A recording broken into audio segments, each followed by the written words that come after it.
हमारे बीच में उपस्थित हमारे पूर्व विधायक और आपके लोकप्रिय नेता श्री राजेश गहलोत जी, यहाँ से निर्वाचित काउंसलर प्रदीप जी, श्रीमती कल्पना श्रीवास्तव जी, श्री रोमन वर्मा जी, MP सिंह जी और JS नवाज साहब तथा यहाँ पर पधारे हुए सारे सज्जन मित्र बंधुओं, मातृशक्ति और बहनों भाइयों, अभी जब मंच पर बैठे परिचय हो रहा था तो मां निर्मला देवी जी के परिवार के सदस्यों का भी परिचय हुआ कि उनकी सुपुत्री यहाँ है, उनके दामाद यहाँ है। मैं उनसे ये कह रहा था कि ये बहुत बड़े सौभाग्य की बात है कि आपका संबंध उस परिवार से है। इसके लिए भी कोई बहुत बड़े कर्म किए होंगे आपने। हमारे शास्त्र विद्या में ये मान्यता है कि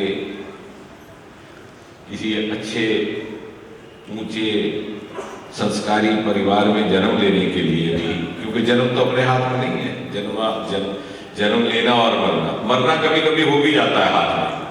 यदि व्यक्ति कहीं अस्पताल में दाखिल हो जाता है तो कहता है चलिए मेरा अंतिम समय आया है, अब मुझे फला गांव ले चलो, मैं प्राण वहीं त्यागूंगा। परंतु जन्म पर कोई अधिकार नहीं कि परमात्मा कहाँ भेज देगा। अंग्रेज लोग बोलते हैं एक्सीडेंट है, मगर हमारे शास्त्रों में इसको एक्सीडेंट ही मानते, ये पिछले जन्म के कर्मों का परिणाम है। तो ये जब बात मैंने आपसे कह रहा हूं और उनसे भी कह रहा था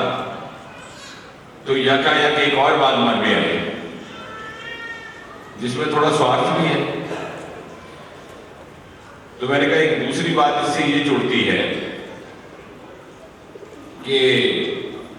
मां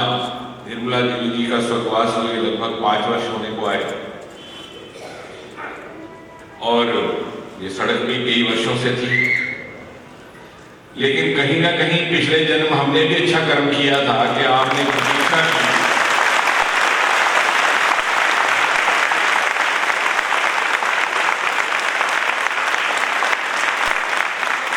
कि कहीं ऐसा संयोग बना था कि 4 वर्ष पहले, 1 वर्ष पहले तक सरकार दूसरी थी, मंत्रिपरिषद भी दूसरे थे, सारी व्यवस्था दूसरी थी, परंतु देखिए मां का आशीर्वाद और हमारा पिछले जन्म का कर्म, आपको भी 5 वर्ष प्रतीक्षा करनी पड़ी कि मोदी जी प्रधानमंत्री बनेंगे, जितेंद्र सिंह नाम का व्यक्ति यहां आएगा, तो फिर इस सड़क का विमोचन होगा।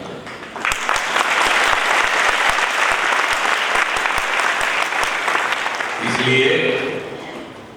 बहुत बहुत आभार भी है प्रकट करना कि आपने इस पुण्य के कार्य में मुझे भी भागीदार बनाया।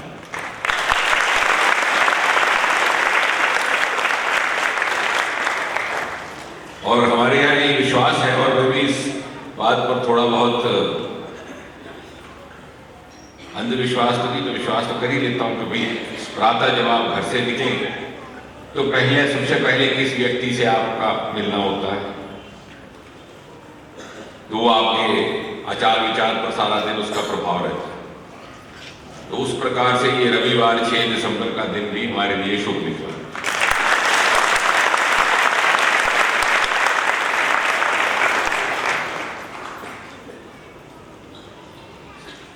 सहज योग के विषय में जो बातें बताई जा रही थी उनको सुनकर के अच्छा भी लगा, और साथ ही साथ ये भी विचार आया कि समाज के विकास के, और समाज का विकास हो तो उसके माध्यम से राष्ट्र का विकास भी होता है, इस प्रकार के विकास के कार्यों के लिए पूरी तरह सरकार पर निर्भर करना भी अनिवार्य नहीं रहता, और शायद उससे उस कार्य की पूर्ति भी नहीं होती। और ये सिद्ध कर दिखाया मां निर्मला देवी जी ने, और इतने सारी आंदोलनों की भी सरकारें आती हैं जाती हैं, पार्टियां भी बदल जाती हैं, और हर पार्टी और हर सरकार की अपनी प्राथमिकता होती है विकास के क्षेत्र में भी, उसके कारण भी उनके अपने होते हैं। परंतु एक निरंतर विकास की गति और विकास की यात्रा को बनाए रखने के लिए, जिसमें समाज का विकास हो, वो उन्हीं लोगों के द्वारा हो सकता है जो बिना किसी और स्वार्थ के या किसी और विचार के समाज को समर्पित हो। इसलिए आप बधाई के भी पात्र हैं, और आप इतना बड़ा पुण्य का कार्य कर रहे हैं, इससे बाकी लोगों को भी प्रेरणा मिले, मुझे ऐसा लगता है।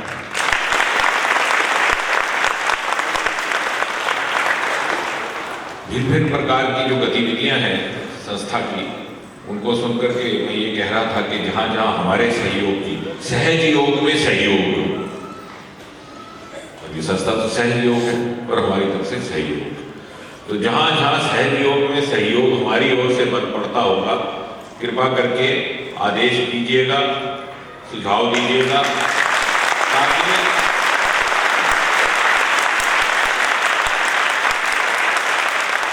हमें भी इस पूर्ण प्राप्ति का अवसर मिले। जहां तक दो एक बातें आई कि सड़क का कार्य थोड़ा सा अधूरा है, इसको और पूर्ति होनी चाहिए, ये जो पुल है इतनी उसकी चौड़ाई में थोड़ी कमी है, तो मैं अभी बैठे बैठे गहलोत जी से ये सारी बातें समझ रहा था, और मैंने उनके ध्यान में एक बात लाई कि वर्तमान सरकार हर प्रकार के विकास कार्य के लिए बड़ी प्रयत्नशील है, और विशेषकर सड़कों और पुलों के कार्य को लेकर के जो हमारा मंत्रालय है, जिसके मंत्री आदरणीय नितिन गडकरी जी हैं, उसमें एक विशेष रुचि भी दी जा रही है, और बड़ी तेजी से, बड़ी तीव्र गति से कार्य हो रहा है। क्योंकि जब पिछली बार हमारी सरकार रही आदरणीय अटल बिहारी वाजपेयी जी के नेतृत्व में, तो वाजपेयी जी का एक सपना था कि देश के प्रत्येक कोने कोने को, प्रत्येक गांव को सड़क के साथ जोड़ा जाए, और इसीलिए उन्हीं के नेतृत्व में प्रधानमंत्री आदर्श ग्राम सड़क योजना का प्रारंभ हुआ था। परंतु फिर 10 वर्ष तक सरकार दूसरी रही, अतः उस योजना को बहुत ज्यादा ध्यान भी नहीं दिया गया, प्राथमिकता भी नहीं दी गई। 5 से 10 किलोमीटर प्रतिदिन वाजपेयी जी के समय में सड़क का निर्माण होता था देश में, परंतु वो घट गया, 1-2 किलोमीटर हो गया। लेकिन आपको ये जानकर के खुशी होगी कि 1.5 वर्ष के भीतर ही वाजपेयी जी के दिखाए हुए और उनके द्वारा प्रेरित इस कार्य को हमने इतनी तेजी गति से बढ़ाया है कि आज जब मैं आपसे बात कर रहा हूं तो लगभग 18 से 20 किलोमीटर रोज प्रतिदिन सड़क पर निर्माण, और हमारे यातायात सड़क मंत्रालय का ये दावा है कि अगले 1-1.5 साल के भीतर प्रतिदिन 30 किलोमीटर सड़क निर्माण की जाएगी। ये कार्य केवल इसलिए नहीं हो रहा कि हर सरकार का ये दायित्व भी रहता है, इसलिए भी हो रहा है कि हमारे सबसे महान नेता वाजपेयी जी, जिनका हर पल हर क्षण हम कोई ना कोई बात स्मरण करके प्रेरणा प्राप्त करते हैं, ये उनका भी विश्वास रहा है। भले अब उनका स्वास्थ्य अच्छा नहीं, परंतु उनका भी विश्वास रहा कि यातायात के साधन जब तक देश के कोने कोने तक नहीं पहुंचेंगे, तब तक देश का संपूर्ण विकास नहीं हो सकता। और दूसरा, जैसे मां निर्मला देवी जी की प्रेरणा से यह कार्यक्रम आयोजित हुआ है, हमारे जो दूसरे मार्गदर्शक रहे हैं जिस संगठन से मेरा संबंध है, उनका नाम था पंडित दीनदयाल उपाध्याय, और उन्होंने हमें एक विचार दिया, बड़ा सुंदर विचार, जो मैं समझता हूं कि विश्व में किसी और ने नहीं दिया। उसका नाम रखा उन्होंने अंत्योदय, अर्थात अंतिम कतार में खड़े अंतिम व्यक्ति का उदय। तो किसी भी सरकार या किसी भी व्यवस्था के सुचारू या उसके सकारात्मक होने का प्रमाण ये है कि क्या आखिरी व्यक्ति तक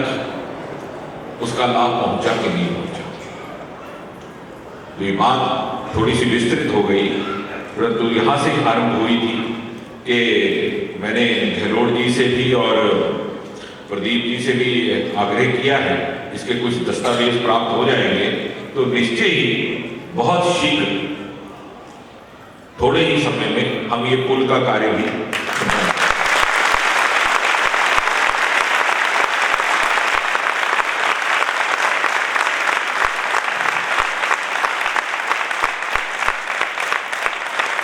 इसके अतिरिक्त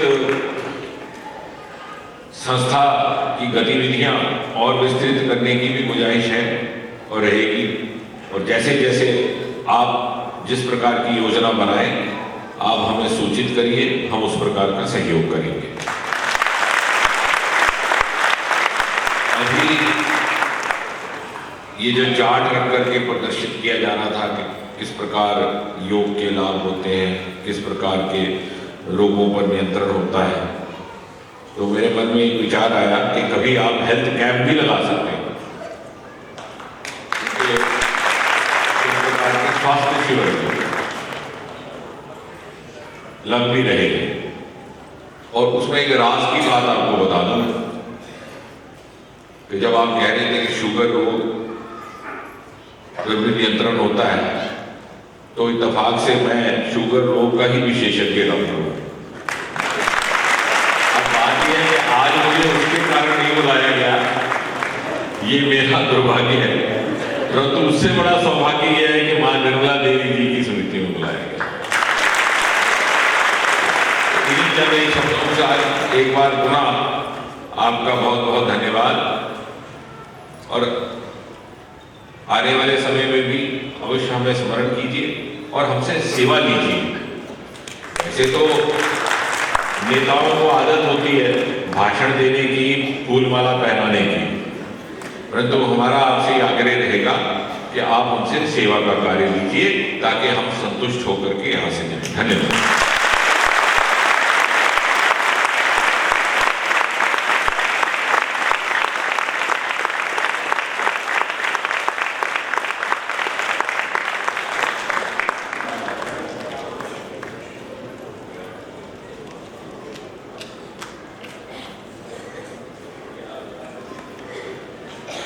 श्री राजेश गहलोत जी से अनुरोध है